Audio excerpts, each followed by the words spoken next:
16:18 на нашому студійному годиннику. Дуже насичений подіями інформаційно сьогоднішній день наш. Тому ми одразу долучаємо наших глядачів до тієї теми, які ми сьогодні обговоримо наскрізно нашим ефіром. Відкриті телефонні лінії для голосування. Ви можете долучитися до висловлення вашої точки зору на наступне питання. Чи потрібно надати Донбасові автономію? Якщо так або ні, ваш вибір за телефоном, який ви бачите на вашому екрані. Дзвоніть, голосуйте. Результати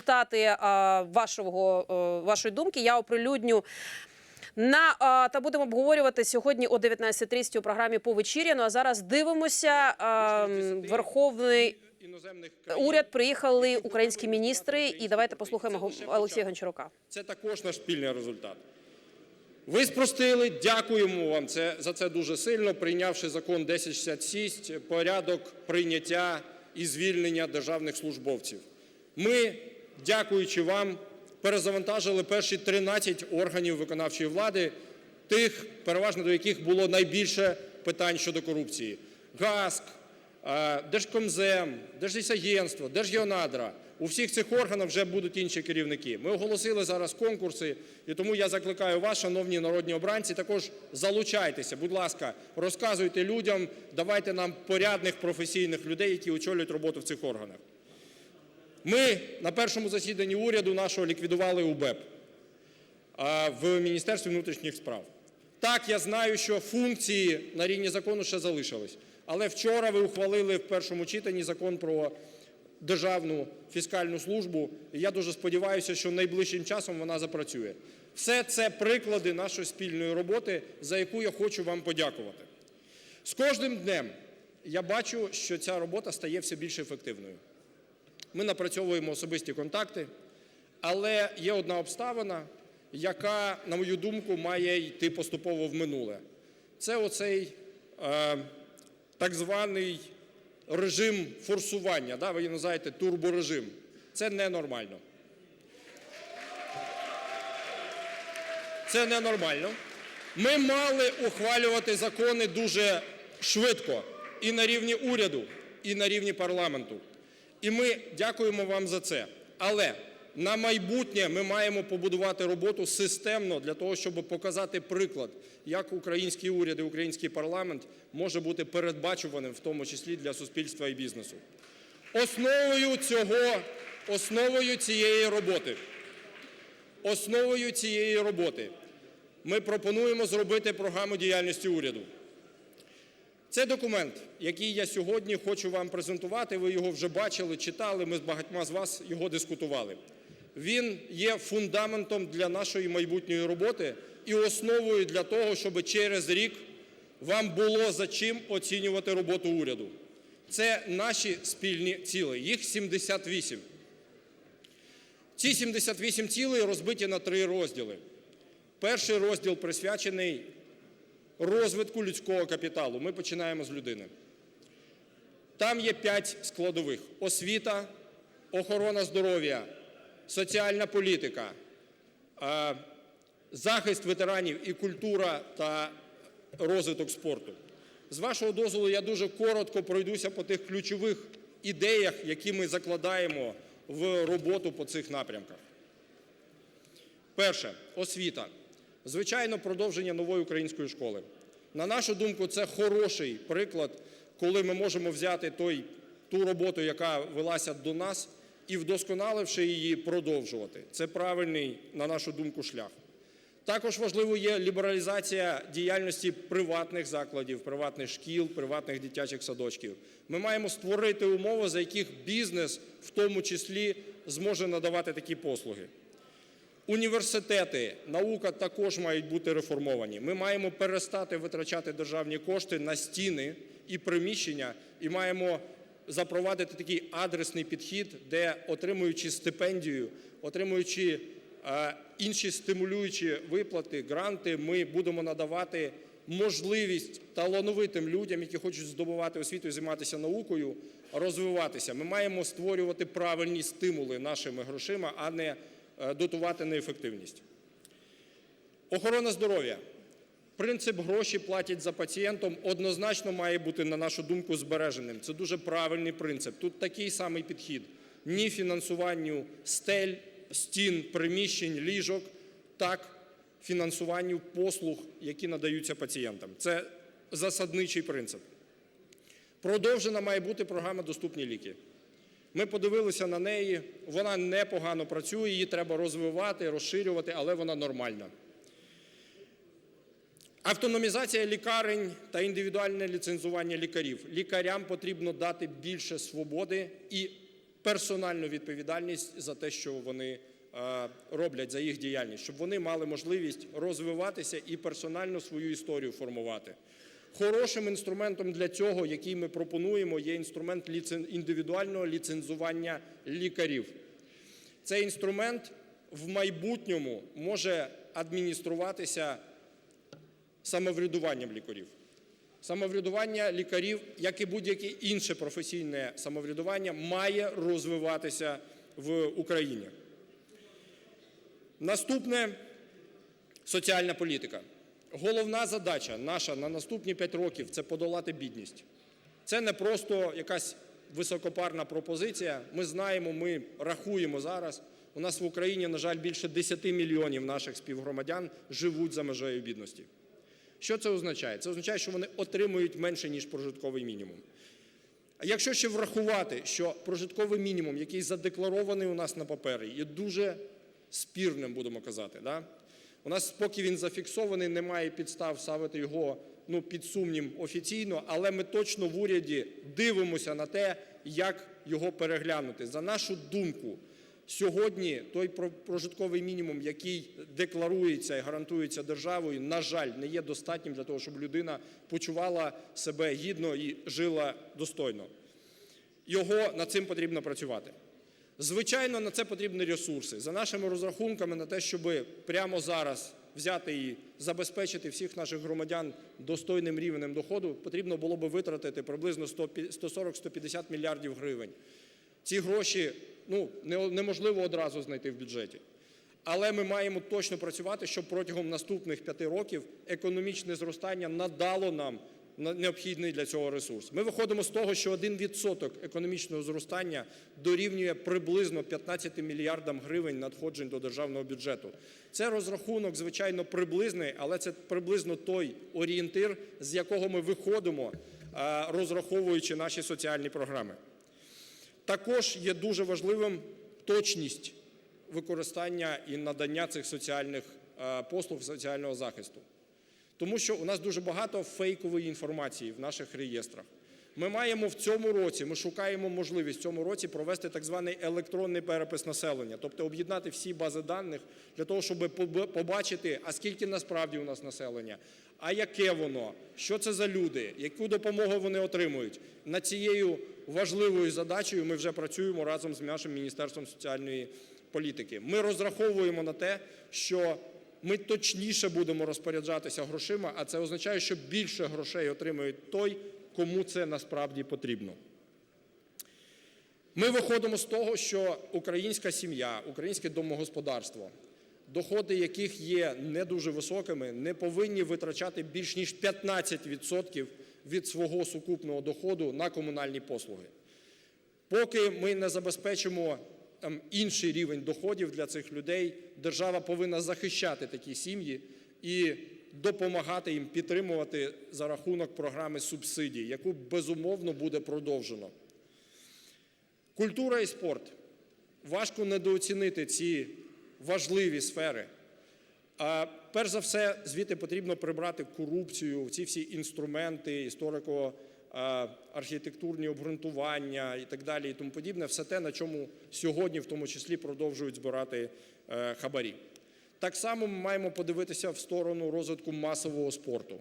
Людина буде здоровою, якщо вона постійно займається фізичною активністю, і ми, як уряд, думаємо, яким чином це правильно стимулювати і створити умови для українця, щоб йому було де цим нормально займатися.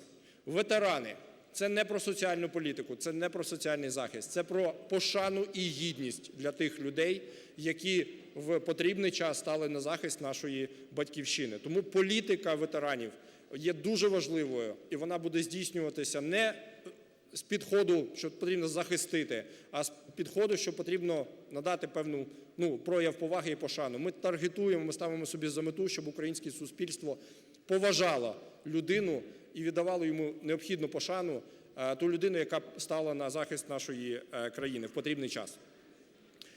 Все це має бути забезпечено економічно. Тому для того, щоб у держави були ресурси для забезпечення всього цього, нам потрібно економічне зростання. Ми ставимо собі за мету за наступні 5 років добитися 40% економічного зростання. Це реалістично. Для цього в наступному році треба зрости на 5 і кожен наступний рік на 7%. Такі періоди в історії нашої країни вже були. В інших країнах також. Це абсолютно реальна історія. Для цього потрібно підвищити рівень економічної свободи в країні. Тому що вільна людина є більш продуктивною. Чим більше обмежень, тим більше людина скована і не може себе реалізувати.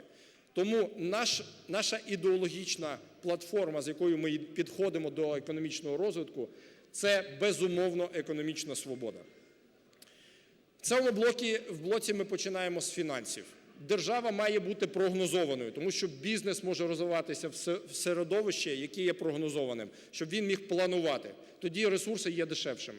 Для цього ми запроваджуємо, на наступний рік у нас вже буде 3-річне бюджетне планування. Це означає, що ми як держава будемо приймати бюджет не на 1 рік, а на 3. Це дасть нам можливість більшої прогнозованості. Так само ми пропонуємо менше позичати. Україна повинна менше позичати, а для цього потрібно знижувати дефіцит державного бюджету. На наступний рік він все ще великий, і кожен наступний рік ми будемо пропонувати вам його зменшувати. Так само ми маємо намір здешевлювати обслуговування державного боргу. Для цього логіка загальна. Там є цілий окремий документ, який називається «Стратегія управління державним боргом». Його можна почитати, подивитись. Він дуже детально пояснює, що ми пропонуємо робити, щоб борг ставав меншим. Двома словами я можу сказати, що ми поступово замінятимемо більш дешеві і довгі гроші, більш дорогі і короткі гроші більш дешевими і довгими. І поступово заміняючи, ми зменшуємо навантаження на наш бюджет і за рахунок економічного зростання зменшуємо долю в ВВП і в бюджеті. Так само ми хочемо подивитися уважно на систему оподаткування. Сьогодні вона не є і не виглядає нам дуже справедливою і, на нашу думку, створює не дуже правильні стимули. Почнемо з податкового адміністрування. Багато речей ми вже з вами на цю тему дискутуємо. Загальний принцип дуже простий. Держава повинна забезпечити рівні правила гри, щоб, наприклад, великі підприємства не ховалися і не намагалися вдавати маленькими і розраховуючи на якісь пільги. В той самий час адміністрування має ставати максимально дешевим, щоб кількість годин, яку витрачає український бізнесмен на оплату податків і на її адміністрування, зменшувалася. Відповідь на це питання дуже просте – цифровізація, тобто оцифровування всіх процесів. Наскільки це взагалі можливо? Податкова система складається з багатьох різних податків. На нашу думку, і те, що ми закладаємо в нашу податкову політику, кількість податків на створення, так звані екстерналії, тобто на створення шкідливих наслідків, тобто, наприклад, на викиди, на забруднення, має збільшуватись. Такі податки можна і потрібно збільшувати. Той, хто засмічує, той, хто забруднює, той, хто створює шкоду своєю діяльністю, може оподатковуватись більше. В той самий час той, хто інвестує, приносить прибуток, працює, поступово має платити менше. Нам потрібно за допомогою податкової системи змінювати стимули. Докорінна реформа системи... Дайте завершити, будь ласка, 30 секунд. Секунд? Олексій Валерійович. Давайте зробимо це разом, да? Так у вас говорять? Ви ж кажете про турборежим. Бачите, вас 15 хвилин. В цьому залі ніхто 15 хвилин не виступав. Колеги, я був і є прибічником швидкого прийняття рішень. Я вам дуже дякую, що ми витримали разом цей темп. Я говорю просто про те, що далі від нас просять такої прогнозованості. Закінчуючи, я готовий, і мій уряд, наш уряд, готовий відповісти на всі питання, які у вас будуть. Ця програма – це робочий документ, за яким ми вимірюватимемо нашу спільну ефективність. Після того, як ви її, дай Бог, затвердите, ми спільно по кожній цілі сядемо і будемо формувати політику разом з комітетами, для того, щоб вона була зрозуміла і вам, і нам, і саме головне – суспільству.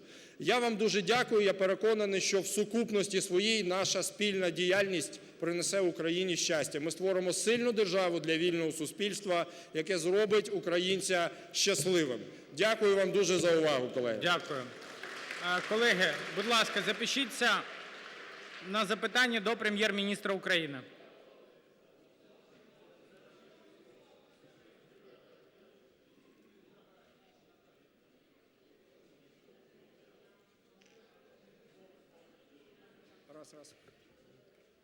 Климпуш-Цинцадзе Іванна Орестівна. Добрий день. Шановний пане Прем'єр-міністре, ми дякуємо, що ви представили своє бачення програми дій уряду.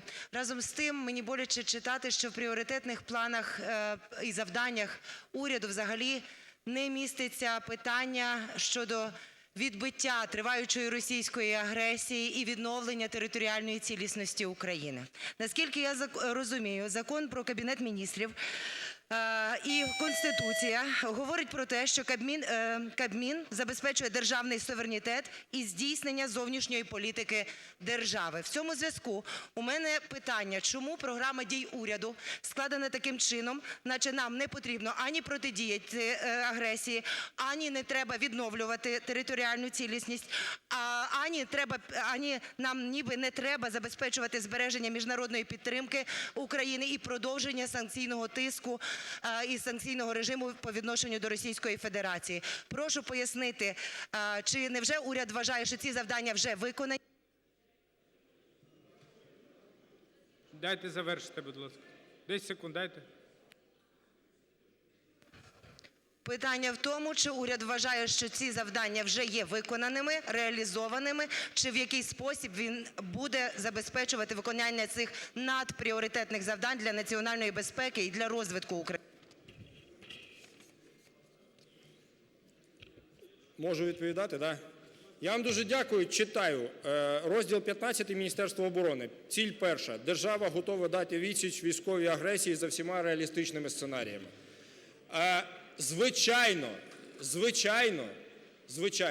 ці задачі не виконані і не досягнені ще.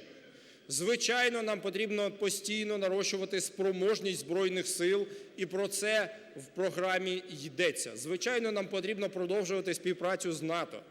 І ми стоїмо на цьому. Питання лише в тому, що наш фокус все ж таки економічний. Ми вважаємо, що для того, щоб у Збройних Сил України були ресурси, ми маємо досягнути економічного зростання. Тому пріоритетом нашим залишається економічне зростання. Це те, на чому ми робимо фокус. Проте в той самий час я хочу нагадати, що уряд – це лише один з органів в системі органів виконавчої влади і взагалі державної влади. Є Президент, Верховний Головнокомандувач, є Рада національної безпеки і оборони. І разом з ними в координації, тому ми не можемо як уряд повністю монополізувати на себе, взяти на себе декларування цих важливих завдань. Але якщо ви уважно подивитеся, в програмі містяться всі необхідні задачі і цілі, спрямовані на те, щоб у нас, як у держави, була можливість відбити будь-яку агресію. Южаніна Ніна Петрівна. Шановний пане Прем'єр-міністре, я натомість бачу у ваших цілях лише гасла. Я зараз вам наведу конкретний приклад. У вас ціль 6.6 говорить, що ми утворимо Бюро фінансових розслідувань, аналітичний центр фінансових розслідувань білокомірцевих. Не знаю, що це правда. Натомість законопроект 1208-2, який ми прийняли в першому читанні, створює правоохоронний орган з усією повнотою повноважень досудових розслідувань, з можливістю проведення оперативно-розшукових дій та застосування поліцейських заходів. Питання: чи розумієте ви відмінність між аналітичним центром і правоохоронним органом, і який саме центр чи бюро ви збираєтесь створити? І друга частина питання. Ви пишете в цілі номер 6.2: ми підвищимо прозорість та ефективність податкових аудитів та запровадимо ефективний механізм розгляду скарг. Чи це не означає, що стратегія іде ж знову через прийняття додаткового тиску на бізнес, який прямо випливає уже з прийнятих законів? Ніна Петрівна, 10 секунд і все. Я маю на увазі прийняті закони 1053-1, 1210, який на підході, і щодо збільшення кількості підстав для перевіряючих. Пане Прем'єр-міністр. Да, будь ласка.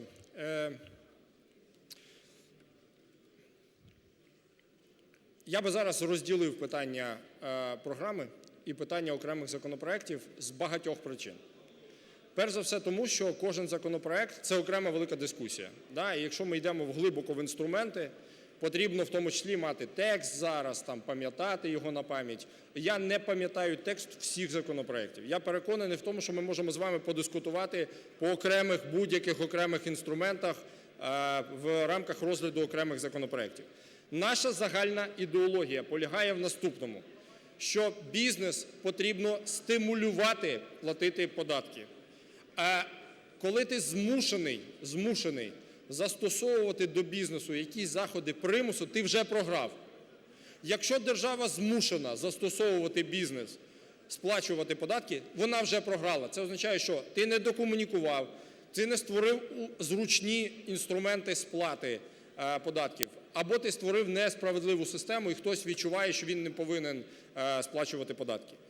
Для нас це абсолютна аксіома, що орган правоохоронний, який має працювати з бізнесом, повинен діяти не через силу, а через аналітику і через діалог і стимулювання. Це загальний принцип, який ми точно як уряд будемо відстоювати. В той самий час ми свідомі того, що держава повинна мати і жорсткі інструменти впливу, але це крайній захід, який має застосовуватися. Про дизайн окремих інструментів ми готові подискутувати в рамках кожного окремого законопроекту. Персонально я також готовий. Дякую. Железняк Ярослав Іванович, фракція «Голос». Прошу передати слово Роману Лозинському. Роман Михайлович Лозинський. Шановний Прем'єр-міністр, ви у своїй промові згадували про наш міжнародний фронт, який є надзвичайно важливий. Натомість у програмі дій уряду ми бачимо 3 цілі. Жодна з них не згадує і не вказує, в який спосіб дипломатичними методами ми будемо боротися з агресором і його перемагати. Яким чином ми будемо перемагати Росію дипломатичними методами, чи це буде уточнено в програмі дій уряду?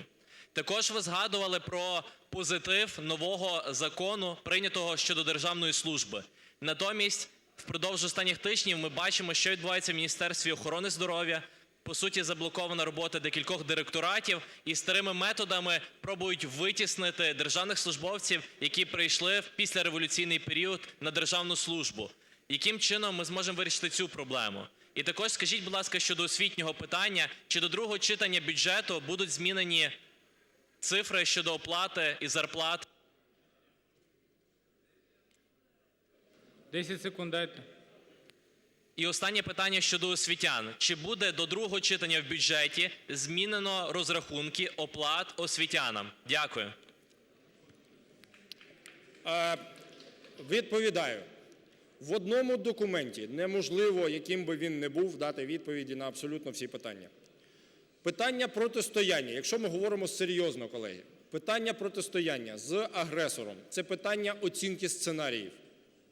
І тому, якщо серйозно говорити про якийсь документ, в якому написано, як когось перемогти або комусь протистояти, то це мав би бути документ з, як мінімум, декількома десятками різних сценаріїв, варіантів і так далі.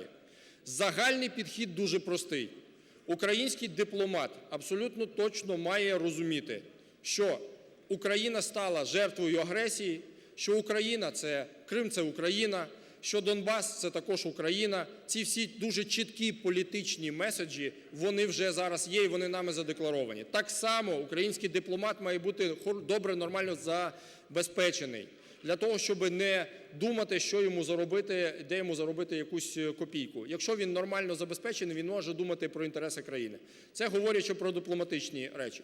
Цілі задекларовані, ми можемо подискутувати по деталях, як кожна з них може досягатися. З приводу освітян. Ми запропонували вам, друзі, бюджет до першого читання. В цьому бюджеті ми виходили з того макроекономічного прогнозу, який у нас на той момент був. Це весна. Весняний макропрогноз ми вважаємо не дуже актуальним. Тому найближчим часом, вже за пару тижнів, ми матимемо новий макропрогноз з новим прогнозом зростання. Там ми побачимо, скільки доходів ми матимемо з вами як держава в наступному році. Виходячи з цього, ми і будемо визначати цифри видатків і забезпечень, в тому числі освітянам. Така відповідь, розгорнутіша відповідь мені, на жаль, не дає можливість за часом. Да, вибачте. Наступне. Дякую. Можна ще 10 секунд? Дайте договорити, будь ласка. Да, дякую. Вибачте, забув. Да? Ситуація в МОЗі. Я дуже добре знаю персонально десятки колег, які працюють в МОЗі. Там дуже неоднозначні оцінки того, що відбувається. У мене є абсолютна довіра міністру. Я абсолютно переконаний, що це фахова, розумна людина, і вона зараз найближчим часом побудує команду, яка здатна буде досягати цих цілей. Я переконаний в тому, що професійні, нормальні люди знайдуть між собою спільну мову. А те, що зараз відбувається, це просто помилки комунікації. Я з цього абсолютно точно виходжу. Я особисто докладаю всіх залежних від мене зусиль, щоб ця історія, вона завершилася максимально конструктивно. Дякую. Дякую, пане прем'єр-міністр. Нуль. Ви, якщо не бачите 0, то там 3 нулі, да, зараз написані. Прошу записатись на виступи від депутатських фракцій та груп. Дякую.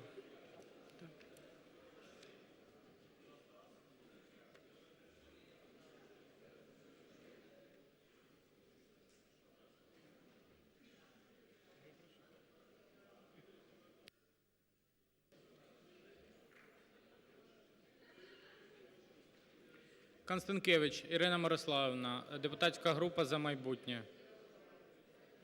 Батенко Тарас Іванович.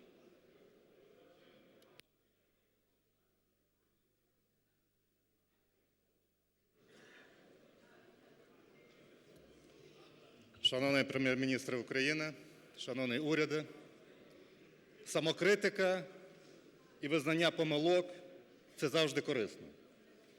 Я про турборежим. Турборежим – це ненормальна норма. Системна норма – це good.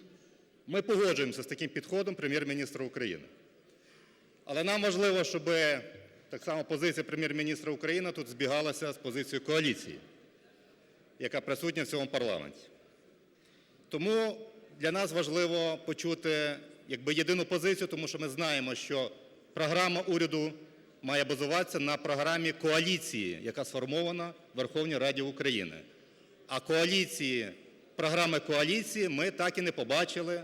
Коаліція сформована, а програми коаліції ми не маємо. Але разом з тим, друзі, ми вітаємо готовність уряду досягнути в результаті реалізації заявленої амбіційної програми зростання ВВП на 40% за наступні 5 років. Позитивні зміни демографічної ситуації, створення 1 мільйона робочих місць, приведення в хороший стан усіх основних доріг, амбітний план до 24 тисяч кілометрів, побудова 5 морських портів і 15 аеропортів.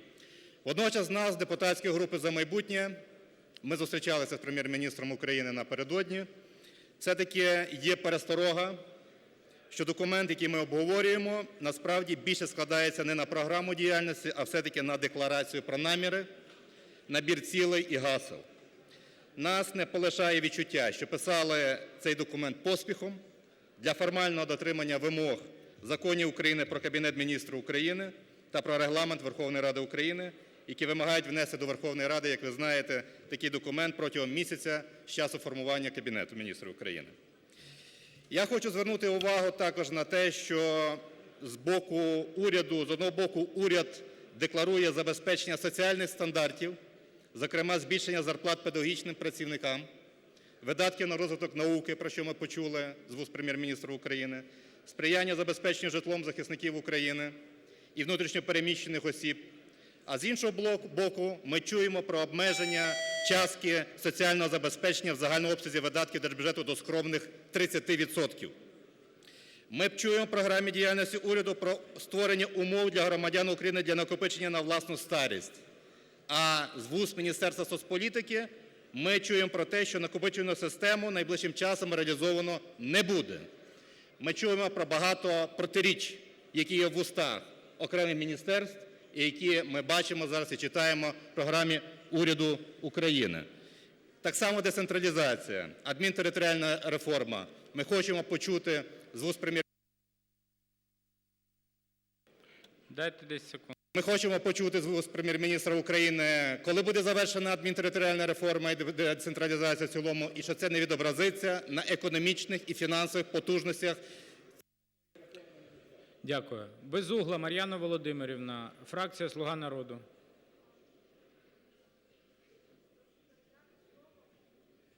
Мікрофон включіть. Мікрофон з місця. Кому? Корнієнко. Корнієнко Олександр Сергійович.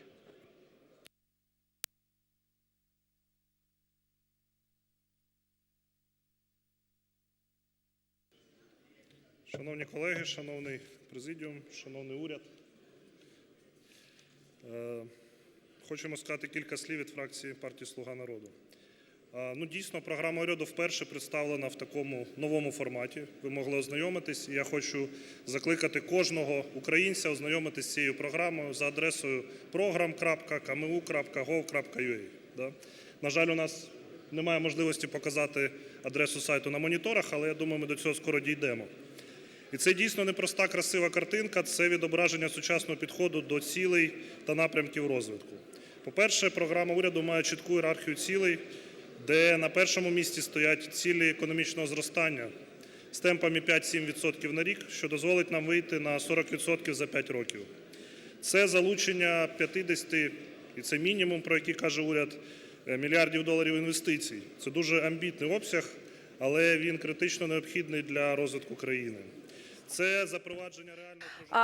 Це прямий етер 4 каналу. Як бачите, продовжується спілкування урядовців з парламентарями. Урядовці відстоюють свою позицію з приводу запропонованого плану дій Кабінету міністрів на найближчі, я так розумію, що 5 років. Ну, а в нас є 10 хвилин можливості поспілкуватися з нашою гостею. Це Оксана Білякова, політологиня. Доброго вам дня. Добрий день. І з того, що ми почули, ми почули і всі почули. Звертайтеся, будь ласка, всі на програма.org.ua, якщо я не помилилася, там все прописано для кожного громадянина, я так розумію, що відкритий доступ, що там написано в тій програмі дій. Але зацитую просто конкретно. Зростання економіки на 5-7% щороку. Протягом наступних 5 років залучити близько 50 мільярдів доларів інвестицій. Зростання тривалості життя на 5%. Зниження рівня безробіття майже вдвічі. Зведення 15 аеропортів та здешевлення комірного на 20%. Загалом у програмі багато цілей, але мало пояснень, як уряд збирається їх досягнути. І це питання залишається відкритим навіть після того, як пан Гончарук сказав про те, що ми зробимо українцям щастя. Бачите, я навіть занотовувала це. От я не знаю, як ставитися до цього. Може, ми б дійсно не так прочитали програму дій уряду, якщо ви читали або знайомлювалися з нею? Мені здається, що в нас є вже така, російською мовою говоря, предвзятість. От ми щось так Та не дай Боже. все це слухаємо, і чогось нам не хочеться довіряти тому, що ми чуємо. Може, тому що 28 років вже ми весь час щось чули. Кожен, хто приходив, казав, що ми нові, ми класні, ми можемо, ми вміємо, ми зробимо. Так що чуємо, там написано. Можна почитати, не просто почути. Не треба довіряти, почитати. А від того, що почитаєш, це буде матеріалізація чувственних ідей? Хіба Хіба воно втілиться в життя від того, що ти підеш на ту Ну, треба сторінку знати формулу. формулу втілення. да? Формулу втілення, або передивитися мабуть, це що шикарне в кіно. айфоні так. нам же ж весь час наголошують. Може, ті, у кого є айфон, вони скоріше благоденствие відчують на собі. А ті, що ще не мають айфону, ті, може, пізніше вже будуть мати можливість. Ну, от ви тільки що зачитали, що там продовжити життя, Так. конкретні відсотки даються на це. На Вибачте 5%. мені, у нас же медицина завжди була скерована на те, щоб тушить пожар після його начала. То значить, людина вже хворіє, і ми її лікуємо. В нормальних розвинутих європейських країнах роблять профілактику захворювань, да? Щоб зменшити взагалі кількість тих, хто хворіє, а не потім вже тушити все це, там, я не знаю, водою заливати вогонь. І ще, може, якісь інші заходи. І так всюди. Розумієте, тут я так розумію, що міністр освіти не є там педагогом взагалі. Да? Ми звикли, що якщо людина хоч трошки попрацювала в цьому фаху, то вона, мабуть, що хоча б уявляє собі, яким чином взагалі оцей там профільне міністерство може функціонувати. А коли у нас мало того, що произошло слияння і поглощення, говоря бізнес-язиком, да, що деякі міністерства у нас скоротилися, а деякі, там, умовно кажучи, схрестили їжа з ужом. І от тепер, коли приходить міністр, який має керувати 3-4 напрямками одночасно, а він, взагалі-то фахівець в жодних з тих галузей, якими він має керувати, це теж проблема. Тому то, що там написано в програмі, це як в тому анекдоті. Мій сусід каже, що піймав 5-кілограмову щуку. Так говоріть і ви, хто вам мішає. Написали в програму, добре, і проголосували за програму, і підтримали програму. Але ж у нас ще ні разу не було такого, що якийсь уряд був зміщений не з політичних причин, а з причин, насправді, того, що завалили програму уряду. Вибачте, давайте згадаємо, що у нас бюджет країни – це основний документ, за яким працює виконавча влада. І коли в нас гривня просіла з 5 до 25, а інколи навіть 30 за долар, це значить, що було невиконання бюджету. І Національний банк разом з урядом мав понести відповідальність. Понесли? Ні. Вся відповідальність була перекладена на людей, на тих, хто брав, наприклад, валютні кредити, потім були валютні майдани і так далі, і так далі. Тепер нам зараз весь час звертають увагу на те, що дивіться, у вас дуже гарна ситуація, шановні колеги, після того, як прийшов президент Зеленський до влади, гривня зміцнюється. І всі ж собі сидять і думають, оце ж який кайф. Я, як, прибачте, нерозумна людина, за 30-ку купляв собі долари. Такий був курс 1 до 30. А тепер я можу їх здати тільки по 25. То хто з нас дурак? Я чи моя влада? Мало хто ставить питання, за рахунок чого вона зміцнюється, тому що бо не їх всі... завжди можна додрукувати. Ми не можемо додрукувати долари, а там є ж гривню економічні додрукувати. Пояснення, я Знову ж таки, яким чином це може економісти- потім відбитися на нас вже з часом. Згадують про те, що у нас до сих пір не виплачені ще ті гроші, які залишилися в 90-х роках Ощадбанку. І от вони там все ще якимсь чином лежать. Юля обіцяла 1000, там стояли пенсіонери, помирали, хотіли собі якось отримати цю 1000. Да? А так насправді в бюджеті цьому знову не закладені ці гроші. А вони ж десь мають бути. Це ж заощадження громадян, і ці громадяни потроху вимирають, але ще не всі вимерли. І от якщо так пошукати в усіх цих цифрах, в усіх цих показниках, дуже багато оптимізму, що нам насправді має бути страшенно приємно. Але з іншого боку, там дуже слабенько з реалізмом. Тому що не можна створити електронну державу в момент, коли реально функціонує вона з таким великим скрипом. Ми дивимося на місто Київ, що немає ніяк проїхати, а ніяк там, умовно кажучи, дочекатися, коли інфраструктура покращиться. Все розібрали, нічого не побудували. І в нас тепер буде магістрат, що у нас там ще будуть такі цікаві речі. І я так розумію, що на рівні держави теж будуть запроваджуватися новели, да? щоб люди не перестали питати у тих органів, що існували, наприклад, там соціальне забезпечення. Їх перейменують. От прокуратуру в офіс прокурора перейменували, і всі ці запитання, які були до попередньої структури, вже тепер можуть бути неактуальними, тому що в момент перейменування і реструктуризації щось там по дорозі десь пропало. Пані Оксано, ну давайте так, на завершення практично. Тільки що представник уряду сказав, що всі громадяни можуть ознайомитися на сайті відкрито з програмою дій уряду. Так на що все ж таки варто звертати увагу? На ті очікування матеріалізації чесних ідей, про які ви сказали, чи все ж таки звертати увагу конкретно на цифри, які записані в бюджеті, де більшу частину – це віддання наших боргів, ще більша частина, яка залишається від того бюджету, це йде на РНБО, поки що не зрозуміло, як воно буде розподілятися, на нашу оборонну систему, та де ж там медицина, на яку обіцяли, що на 5% підвищиться наше життя і таке інше. На що звертати увагу? Ваша просто порада коротка. Ну, от тільки що представник опозиції, там пані Клімпуш сказала, що вона не бачить в цьому бюджеті взагалі таких заходів, які би були спрямовані на урегулювання ситуації на Донбасі. Це, мабуть, що значить, що ситуація вже потенційно урегульована і цих додаткових коштів не потрібно. Але чому на РНБО стільки йде, якщо вже цього немає формально розписаного, де хто і яким чином це отримає, це теж, мені здається, велика загадка. Знову ж таки, якщо не буде інвесторів, якщо не будуть нові підприємства відкриватися, якщо не будуть створюватися нові робочі місця, то скорочення тих, кому за 50, викидання їх на смітник історії, а до 62 мають працювати чоловіки, до 58 жінки, то де вони всі будуть сидіти? В огород не у кожного є, а землю продамо. Ну, а про це, бачите, пояснень поки що немає. Чекаємо, можливо, найближчим часом і про це ми почуємо. Ну, а з приводу матеріалізації чесних ідей, ви прямо нагадали мені того графа Каліостро, якого в нас в країні, на жаль, поки що немає. Ну, можливо, якщо з'явиться, він це все створить. Але про лікаря, якого з того кіна, да, пам'ятаєте, якщо ми про медицину вже... Якщо доктор сит і больному легче. Ні, мені подобається, на що жалуємося? На голову. А це хорошо, легкі дишать, серце стучить, а голова, говорить доктор, предмет темний і исследованию не подлежить. На цій філософській ноті ми маємо завершувати наш ефір, адже залишається тільки якось так з оптимізмом ставитися до того, що відбувається. Оксана Білякова, політологиня, була гостею нашої студії.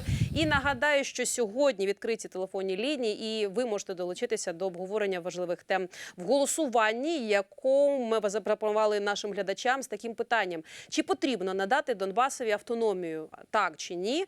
Дзвоніть, два варіанти за номерами телефонів, які ви бачите на своєму екрані. І сьогодні результати я оприлюдню та обговорю з нашими гостями в студії в програмі «Повечір'я» о 19:30. І нагадаю вам ще, що дзвінки абсолютно безкоштовні і анонімні, як прийнято у нас говорити. Тобто не бійтеся, дзвоніть, буде цікаво почути вашу точку зору.